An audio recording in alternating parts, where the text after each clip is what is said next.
Mga kapuso, ang sarap talaga ng feeling ng Kapaskuhan. Kasi feel na feel talaga natin kung gaano tayo ka-bless. Bawat isa sa atin may kakayahang magpasaya ng iba sa maliit man o sa malaking paraan. Pwede nating i-share ang ating love. Ito mga kwento ng mga kapuso nating naging blessing sa iba dahil sa love, hope at joy na kanilang ibinigay. Blessed na blessed talaga ang delivery rider at proud tatay na si Elmer Malianao dahil nakagraduate bilang cum laude ang kanyang anak. Kaya naman, idinikit niya sa kanyang bike ang graduation photo ng kanyang anak with matching pakwintas pa. Kaya naman Kuya Elmer, saludo kami sa iyo.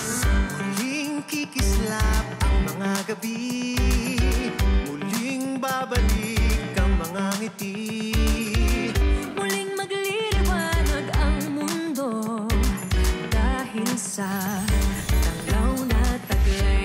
Talaga namang nakakabilib ang kabutihan ni RM Capillas dahil iniwan niya ang kanyang BPO career para alagaan full-time ang kanyang ama-amahang na stroke. Kaya naman talagang feeling blessed si Tatay Abelino dahil sa pagmamahal ni RM. Tumitibay ang mga puso pagkat tayo'y magkakasama.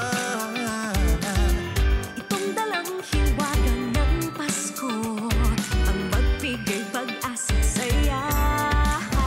Feeling blessed ka kapag nakasakay ka sa jeepney ni Tatay Michael Kimuel dahil kapag nalaman niyang kulang ang pamasahe mo, ililibre niya na ang sakay mo. Ang tangi niyang hinihiling, simpleng thank you lang. Thank you rin, Tatay Michael.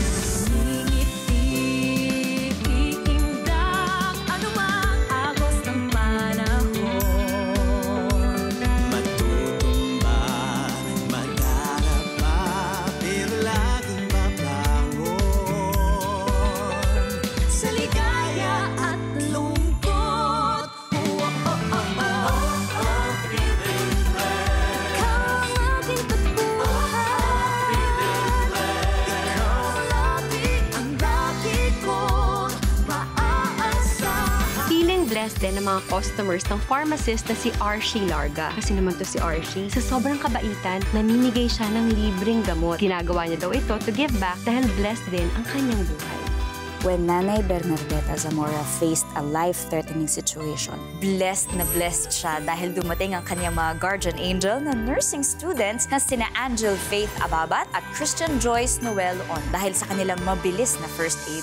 Na-save nila ang buhay ni Nanay Bernardeta. Excuse me po. Naku, mga kapuso, alam niyo ba na si Mike Enriquez, hindi lang yang magaling sa pagbabalita. Napaka-matulungin at napaka-mapagbigay rin ng kaibigan kong yan.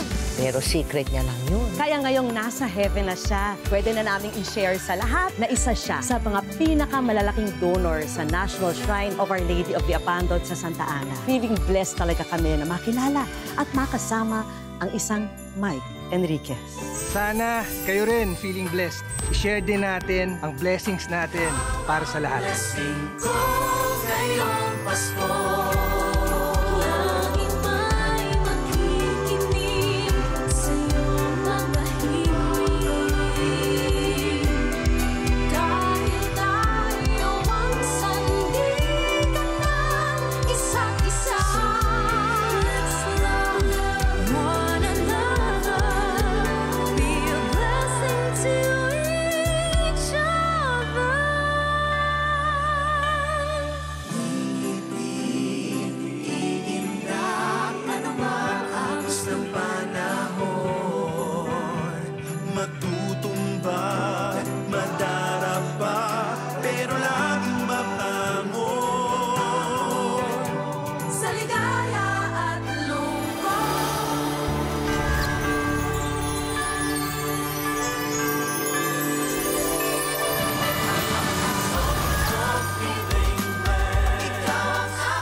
Feeling blessed. Feeling blessed. Feeling blessed! Merry Christmas, mga kapuso! Merry Christmas, mga kapuso! Hashtag Feeling Blessed! Merry Christmas, mga kapuso! Merry Christmas, mga kapuso! Merry Christmas, mga kapuso! Hashtag Feeling Blessed. Merry Christmas, mga kapuso! Merry Christmas, mga kapuso! Merry Christmas, mga kapuso. Hashtag feeling blessed po na yan. Merry Christmas, mga kapuso! Hashtag feeling blessed ngayong Pasko. Lahat tayo ay blessed ngayong Pasko. Kaya let's continue loving one another.